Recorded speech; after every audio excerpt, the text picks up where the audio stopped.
During a recent unscripted episode, I expressed in passing my desire to do a short documentary focusing on the story of God supposedly being put on trial during or in the wake of the Holocaust. So I figured, why not now? The last few episodes have been of the long and unscripted variety, so maybe it's a good time for a brief documentary episode.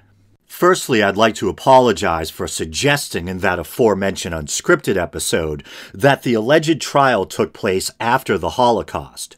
For many, the story of rabbis putting God on trial for forsaking the Jewish people during the Holocaust was considered merely apocryphal. But whether you believe in the historicity of the story or not, most agree that the events in question, according to the narrative, took place during the Holocaust in the notorious Auschwitz concentration camp. For those who believe the story to be only a legend, in 2008, Holocaust survivor and Nobel laureate Elie Wiesel, while speaking at a Holocaust Educational Trust appeal dinner in London, declared, "I was there when God was put on trial." According to an article from the Jewish Chronicle, when they expressed their doubts to Wiesel, he replied, "Why should they know what happened? I was the only one there. It happened at night. There were just 3 people. At the end of the trial, they used the word chayev rather than guilty. It means he owes us something. Then we went to pray." The story served as the inspiration for Wiesel's play The Trial of God, first published in 1979. In the play, the setting is changed from Auschwitz to the 17th century, in the fictional Eastern European town of Shamgorod during Purim, a Jewish holiday or festival which commemorates God saving the Jewish people from Haman, the main antagonist of the Book of Esther.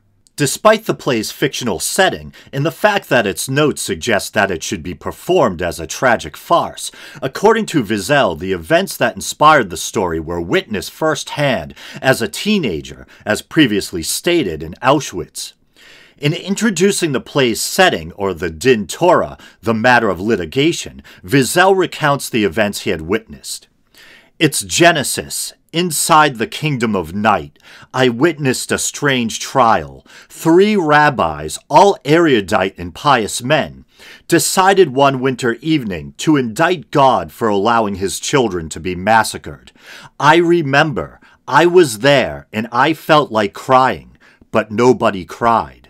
The author of the introduction, Robert McAfee Brown, elaborates.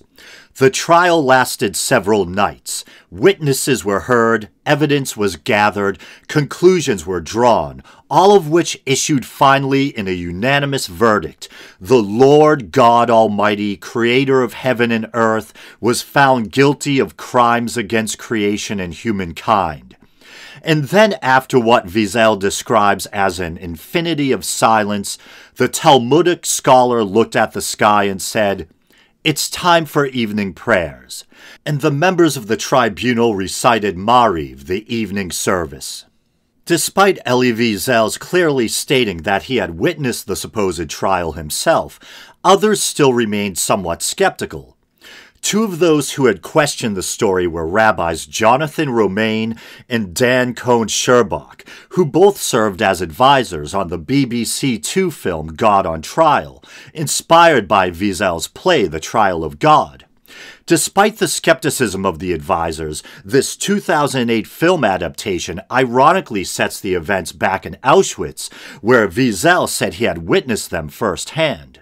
Sherbach stated, "I don't know that it ever happened. I always thought of it as a received story, and I certainly couldn't say definitively that it happened in the camps, but it could have.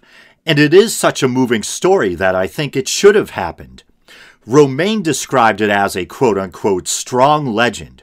"We can't prove that it happened, but even if it isn't true, it has truth in it. It is an utterly plausible mystery." The following is from an article from the Jewish Chronicle.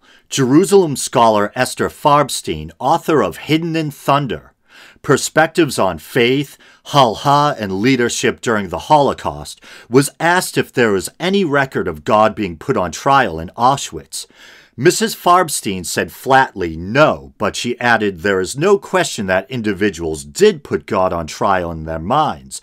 So it is quite plausible that people did have this discussion, but I think it's a story because I have never seen such a document testifying to such a trial.